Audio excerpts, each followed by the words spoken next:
Di sebuah kota kecil di Jepang, hiduplah dua pemburu bernama Mosaku dan Minokichi. Mosaku adalah seorang pria tua dan Minokichi adalah anaknya, berusia 16 tahun. Setiap hari, mereka pergi keluar bersama-sama ke hutan dan berburu kelinci dan hewan lain yang akan mereka bawa pulang untuk dimasak makan malam. Suatu malam yang dingin di musim dingin, salju, Mosaku dan Minokichi sedang dalam perjalanan pulang ketika mereka terjebak dalam badai salju. Mereka tidak bisa menemukan jalan keluar dari hutan dan menjadi sangat khawatir bahwa mereka akan mati beku.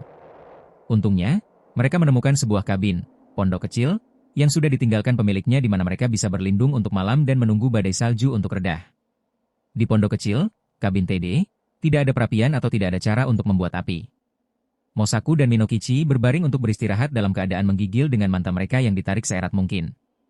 Mereka berharap bahwa badai akan segera berakhir sehingga bisa melanjutkan perjalanan pulang. Sang ayah yang kelelahan segera jatuh ke dalam tidurnya yang nyenyak tapi sang anak Minokichi berbaring lama tidak bisa tidur. Mendengarkan angin bersiul melalui papan longgar kabin tua dan pukulan salju di pintu dan Minokichi menggigil di dalam mantelnya sampai akhirnya ia terlepas dari dingin. Ia berhasil tertidur. Dia terbangun setelah merasakan salju jatuh di wajahnya. Ketika ia membuka matanya, ia melihat bahwa pintu gubuk telah dibuka secara paksa. Di bawah sinar bulan pada malam itu dia melihat sosok aneh berdiri di sana. Ia adalah seorang wanita, berpakaian serba putih terlihat napasnya seperti asap putih terang. Tiba-tiba wanita tersebut berpaling ke Minokichi dan menekuk di atasnya.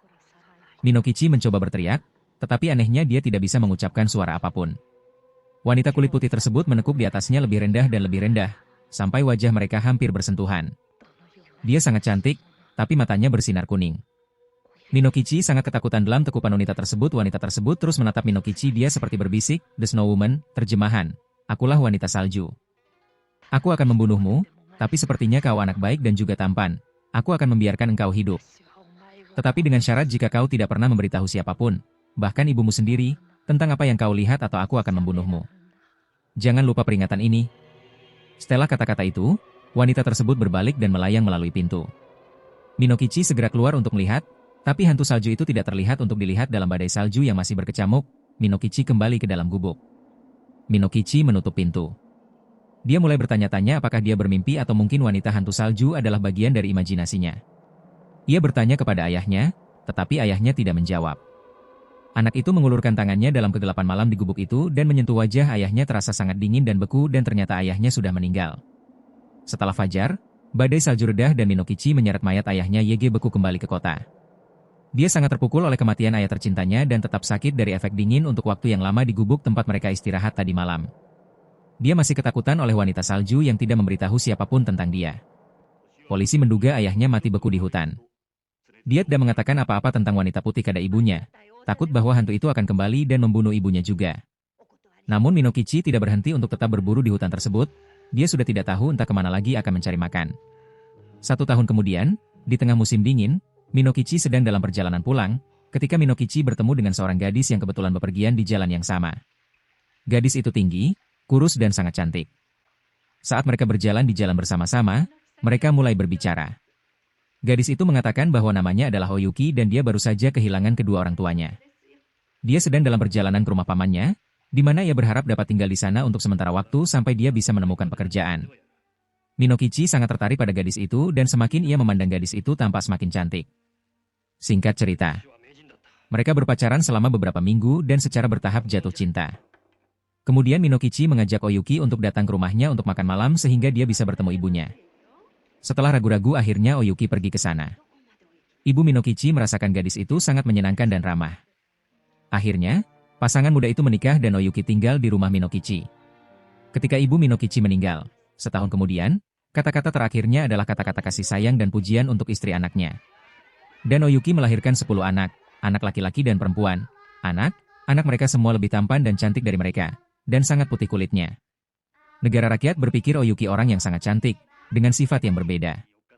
Bahkan setelah menjadi ibu dari 10 anak Oyuki tampak muda dan segar seperti pada hari ketika ia pertama kali datang ke desa bertemu.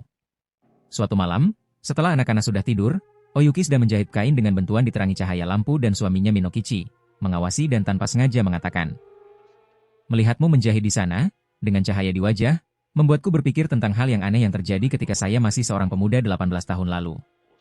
Saya melihat seseorang Yege sangat cantik dan putih seperti Anda sekarang. Memang, dia sangat persis seperti Anda.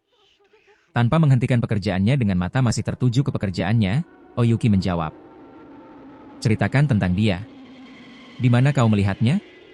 Kemudian Minokichi bercerita tentang malam yang mengerikan di pondok gubuk itu, dan tentang wanita putih yang menekuk di atasnya, tersenyum dan berbisik, dan tentang kematian Mosaku orang tuanya. Dan dia berkata, entah aku tidur atau terjaga, seumur hidup hanya satu X melihat wanita secantik dia. Tentu saja, dia bukan manusia dan aku takut, sangat takut. Tapi dia begitu putih. Memang, saya tidak pernah yakin apakah itu mimpi. Oyuki langsung melemparkan jahitannya. Ia mendekati suaminya dan berseru, itu adalah aku. Bukankah aku telah mengatakan bahwa aku akan membunuhmu jika cerita itu pernah keluar dari mulutmu? Sekarang, demi anak-anak kita, Oyuki tetap berteriak namun suaranya menjadi penuh kesedihan. Jagalah anak-anak kita, karena jika kamu tidak melakukannya, maka aku akan melakukan hal yang pernah aku katakan padamu. Minokichi tidak sempat berkata apa-apa. Oyuki mulai tidak terlihat dan kemudian menguap menjadi butir-butir salju yang halus yang menghilang melalui cerobong asap. Sejak saat itu, ia tidak pernah terlihat lagi. Yuki Onna, The Snow Woman. Yuki Onna, atau The Snow Woman, adalah cerita legenda hantu klasik dari Jepang tentang seorang wanita misterius di salju. Dia ternyata roh jahat yang akan mengampuni nyawa dengan satu syarat. Hal ini juga dikenal sebagai The Snow Ghost atau The Snow Witch. Yuki Onna.